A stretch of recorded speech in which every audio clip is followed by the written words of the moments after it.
কিভাবে উদ্বোধনে কাজ চলছে, কিভাবে শিল্পের চর্চা হচ্ছে এবং অন্যান্য সৃজনশীলতার চর্চা হচ্ছে, সেটা মানুষের সামনে, আমাদের পাঠকদের সামনে সেটাকে তুলে ধরার এক প্রচেষ্টা। এই যে সবসময় সৃজনশীলতার সঙ্গে লেগে থাকা, এটা একটা আমাদের কাছে বিশেষ আনন্দের ব্যাপার, এবং তার থেকে যেই জিনিসপত্রগুলো আমরা তৈরি করছি আর কি, সেগুলোই আঁকিবুকি স্টলে থাকছে। উদ্বোধন আঁকিবুকির যে ট্যাগলাইন রয়েছে, সেই ট্যাগলাইনটা হচ্ছে কাজের ফাঁকে শিল্পযাপন। আমরা এই শিল্পযাপনের মাধ্যমে আনন্দ খুঁজে পাওয়ার চেষ্টা করেছি এবং বিভিন্ন ধরনের জিনিসপত্র আমরা আপনাদের জন্য রাখবো, এবং একদম সত্যিকারের ছবি আঁকা, উডকাট, লিনোকাটের জিনিসপত্র আমরা রাখবো। উদ্বোধন বাঙালির ঘরে ঘরে রামকৃষ্ণ বিবেকানন্দ ভাবান্দোলন প্রসারের লক্ষ্যে নিরন্তর কাজ করে চলেছে।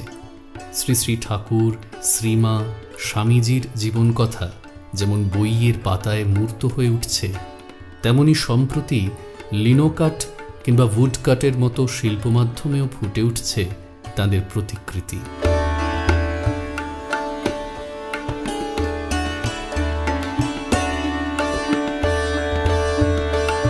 উদ্বোধনের কর্মীরা কাজের ফাঁকে হাতে তুলে নিচ্ছেন রং, তুলি কিংবা লিনোকাট বা উডকাটের মতো শিল্পচর্চার সরঞ্জাম। শিল্পের নিরন্তর অনুশীলন আত্মবিকাশের সহায়ক এক নান্দনিক বোধের জন্ম দেয়। উদ্বোধনের ঘরে এসেছে প্রিন্টিং মেশিন। পূর্ণ উদ্যমে চলছে নতুন নতুন শিল্পভাবনাকে রূপদানের কাজ। কালির আঁচড়ে বহুমুখী ভাবনা প্রতিফলিত হচ্ছে পোস্ট কার্ডের উপর। শ্রী শ্রী ঠাকুরের কথামৃতের বাণীগুলি বইয়ের পাতা থেকে ক্রমশ মূর্ত হয়ে উঠছে ডিজিটাল মাধ্যমে রঙিন অলঙ্করণে। আগামী 30 মে শ্রী শ্রী মায়ের পদার্পণ তিথি উদযাপন উপলক্ষে তাঁদের এই শিল্প সম্ভার নিয়ে উপস্থিত থাকছেন উদ্বোধনের কর্মীরা। ইচ্ছুক মানুষ উদ্বোধনের নির্দিষ্ট স্টল থেকে এই শিল্পকর্মগুলি সংগ্রহ করতে পারবেন। সংখ্যায় কম হওয়ার কারণে শুধুমাত্র নির্দিষ্ট দিনেই সেগুলি সংগ্রহ করা যাবে। উদ্বোধন সকল ভক্ত শুভানুধ্যায়ীকে পদার্পণের পুণ্য লগ্নে শিল্পের এই আনন্দযজ্ঞে সামিল হতে আহ্বান জানাচ্ছে। আপনাদের সাগ্রহ উপস্থিতি আমাদের পাথেয়। আঁকিবুকি, কাজের ফাঁকে শিল্পযাপন।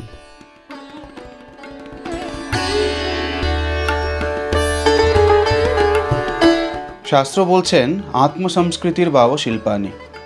আমাদের কাছে আত্মসংস্কৃতির উপলব্ধির মাধ্যম হচ্ছে শিল্প। ভারতবর্ষে সনাতন ধারাই তাই।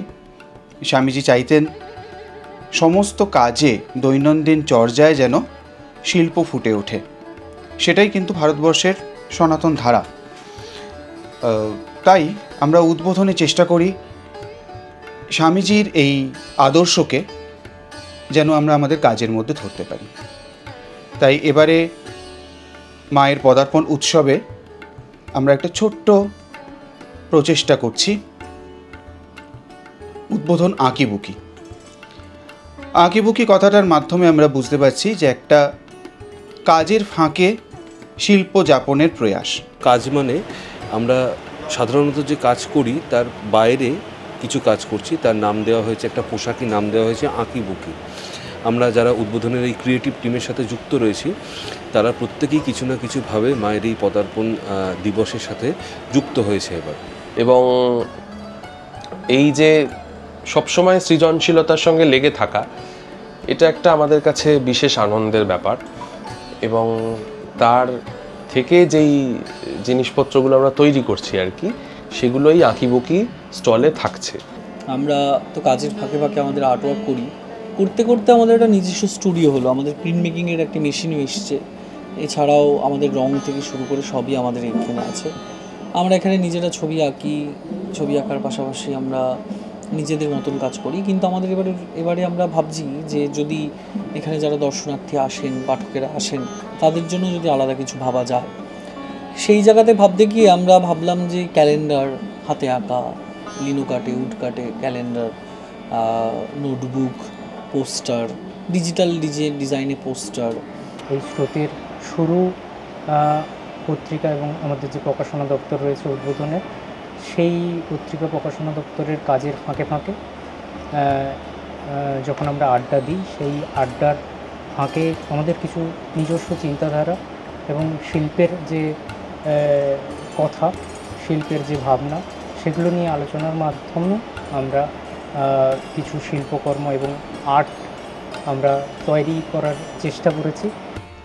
উদ্বোধনে যেমন আমরা কাজ করি, বই বেরোচ্ছে, বইয়ের প্রুফ দেখা চলছে, সব ধরনের বই, পত্রিকা, কাজকর্ম চলছে, কিন্তু এর মধ্যেও যেন শিল্পের সঙ্গে আমাদের সংযোগ নষ্ট না হয়। তাই আমরা চেষ্টা করেছি যেন শিল্পকে আমরা অনুশীলনের মাধ্যমে আমরা খুঁজে পেতে পারি আমাদের ক্রিয়েটিভিটিকে, আমাদের যে সৃজনশীল সত্তা রয়েছে সেটিকে। এই আঁকিবুকিতে আমরা রং তুলিতে ছবি আঁকার সাথে সাথে আরও বিভিন্ন দৃশ্যকলার মাধ্যমকে রাখছি, যেমন লিনো কাঠ, উড কাঠ, এইসব আর কি। তো লিনো কাঠে তৈরি বুকমার্কস থাকবে এবং তার সঙ্গে আমাদের জীবন থেকে হারিয়ে গেছে এমন অনেক জিনিস, যেমন পোস্ট কার্ড। এখন আর আমরা চিঠি লিখি না, এই হোয়াটসঅ্যাপ, ইনস্টাগ্রাম, ফেসবুক, সোশ্যাল মিডিয়ার যুগে আর কেউ আমরা চিঠি লিখি না। তো আমরা সেখানে চিঠির একটা জায়গা রাখছি, যেখানে হাতে আঁকা চিঠি থাকছে, আপনারা চাইলে সেই চিঠি সংগ্রহ করতে পারেন। আমাদের মধ্যে বেশ কিছু শিল্পী রয়েছেন, অনেকের সুপ্ত শিল্প সত্তা রয়েছে যেটা তারা শিল্পের মাধ্যমে প্রকাশ করতে চাইছে, সেরকম মানুষজনও রয়েছেন। আবার সাধুরাও রয়েছেন, তারাও শিল্পের প্রয়াসে ব্রত রয়েছেন। তো আমাদের প্রচেষ্টা সবসময় বিভিন্ন মাধ্যমের, বিভিন্ন প্রিন্ট মিডিয়াম এক্সপ্লোর করছি আমরা। কখনো রং তুলি নিয়ে কেউ বসছে, এর হয়তো অনেকাংশই প্রকাশনায় আসে না, তার মধ্যে কিছু সামান্য অংশ প্রকাশনায় আসে এবং অনেক অংশই আমাদের সঙ্গে থাকে। তো তারই একটা ঝলক আমরা এই আঁকিবুকির স্টলে দেখতে পাবো, যে আমরা কি করছি কাজের ফাঁকে, কিভাবে আমরা সৃজনশীলতার চর্চা উদ্বোধনে ধরে রেখেছি। উদ্বোধন আঁকিবুকি সেটাকেই ধরার চেষ্টা করছে। আমাদের তো আমরা যে মিডিয়ামে কাজ করি, ডিজিটাল মিডিয়ামে, তাছাড়াও আমাদের এখানে কাজের পাশাপাশি আমরা হাতে আঁকা আঁকি শুরু করতাম, টুকটাক করতাম, কিন্তু আমাদের মহারাজরা খুব উৎসাহ দিত যে তোমরা ছবি আঁকো না কেন, আঁকো না কেন। এই করতে করতে আমাদের একটি সুন্দর টিম হয়, যেখানে ছন্দ আমাদের বন্ধু, আমার সহপাঠী, সেও আর্ট কলেজের ছাত্র রয়েছে, সুমন রয়েছে। সুমন সেভাবে আঁকা শেখেনি, কিন্তু অসম্ভব ভালো ছবি আঁকে, ডিজিটাল এর জায়গাটাও খুব ভালো হাত রয়েছে। আঁকিবুকি হচ্ছে যে আমরা কাজের পাশাপাশি অন্যান্য মাধ্যমেও কি করে নিজেদের একটা উপস্থিতি বোঝাতে পারি, তাই জন্য কখনো লিনো কাঠের মাধ্যমে ফুটে উঠছে শ্রী শ্রী ঠাকুরের ছবি, মায়ের ছবি। এটা সম্পূর্ণ একটা নতুন উদ্যোগ, নতুন ভাবনা চিন্তা, এখনও অনেকটাই ভাবনা চিন্তার পর্যায়ে রয়েছে, যেটা পরবর্তীকালে নিশ্চয়ই ভবিষ্যতে আরও বিভিন্ন রূপে, আরও নানা রঙে রূপে দেখা দেবে। আমি মায়ের চিঠি নিয়ে কাজ করছি। মায়ের চিঠি সেরকমভাবে প্রচলিত নয়, যারা এগুলো নিয়ে গবেষণা করেন বা যারা এগুলো নিয়ে বিশদে পড়াশোনা করেন তাদের কাছে হয়তো মায়ের চিঠির একটা আলাদা গুরুত্ব রয়েছে, কিন্তু আমার মনে হয়েছে ব্যক্তিগতভাবে যে মায়ের চিঠিটা সেভাবে এখনও জনমানুষে আসেনি। এটা আমার মনে হয় সাধারণ মানুষের কাছে গ্রহণযোগ্য হবে, এবং এমন কিছু চিঠি এখানে সংকলন করা হয়েছে যেখানে আমাদের সাধারণ মানুষের জন্য প্রত্যেক দিনে চলতে চলতে কিছু কথা এমন আমরা তুলে আনতে পেরেছি যেগুলো হয়তো আমাদেরকে নিজেদের পাথেয় হিসেবে চলতে সাহায্য করবে। আগামী পদার্পণ উৎসবে আমরা বেশ কয়েকটি জিনিস এই আঁকিবুকির স্টলে দেখতে পাবো বলে আশা করছি। যেমন বেশ কিছু লিনো প্রিন্ট থাকবে, সেগুলো অরিজিনাল প্রিন্ট, কিছু ফ্রেমড থাকবে, কিছু হয়তো মাউন্টেড থাকবে, কিছু হয়তো সাধারণভাবেই থাকবে। তার কারণ আমরা যেগুলো করেছি সেগুলোই আমরা আপনাদের সামনে মেলে ধরব।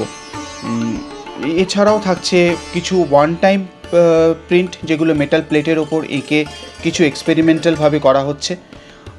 কিছু পোস্টার্স থাকবে, আবার থাকবে বুকমার্ক, পোস্টকার্ড, এই সমস্ত জিনিস আমরা আশা করতে পারি যে আঁকিবুকি স্টলে থাকবে। যেমন ধরুন এই সমস্ত ছবি আমরা কথা বলতে বলতে আড্ডা মারতে মারতে এগুলো এঁকে থাকি। এবার সেই সব ছবি দিয়ে নোটবুকস তৈরি হচ্ছে, সেগুলো খুব ইন্টারেস্টিং, ভীষণ সুন্দর দেখতে হয়, সেগুলোও থাকছে আঁকিবুকিতে। আগামী 30শে মে মায়ের শুভ পদার্পণ দিবস উদযাপন হবে আমাদের মায়ের বাড়িতে। তো সেখানে যে আমাদের উদ্বোধনের যে স্টল থাকছে, উদ্বোধনের স্টলের পাশাপাশি আমাদের আঁকিবুকির একটি ছোট্ট স্টল থাকছে। সেই ছোট্ট স্টলে আমাদের এই যে শিল্পকর্মের যে জিনিসগুলো সেগুলো সেখানে কিছু সংগ্রহ করা যাবে, কিছু প্রদর্শনী হবে, সেখান থেকে আপনারা সংগ্রহ করতে পারবেন এবং কিছু প্রদর্শনী হবে, সেগুলো আপনারা দেখতে পারবেন। এই প্রথম আমরা এই ধরনের একটি প্রয়াস করছি যেখানে বিহাইন্ড দ্য সিনস যাকে আমরা বলে থাকি, অর্থাৎ কিভাবে উদ্বোধনে কাজ চলছে, কিভাবে শিল্পের চর্চা হচ্ছে এবং অন্যান্য সৃজনশীলতার চর্চা হচ্ছে, সেটা মানুষের সামনে, আমাদের পাঠকদের সামনে সেটাকে তুলে ধরার এক প্রচেষ্টা। এটা আমরা কখনো আগে করে উঠতে পারিনি। এবারেই মায়ের পদার্পণ উৎসবে আমরা প্রথম চেষ্টা করছি। আশা করি শ্রী শ্রী মায়ের কৃপায় আমরা আগামী মায়ের উৎসবে এগুলিকে আমরা আপনাদের সামনে নিয়ে আসতে পারবো।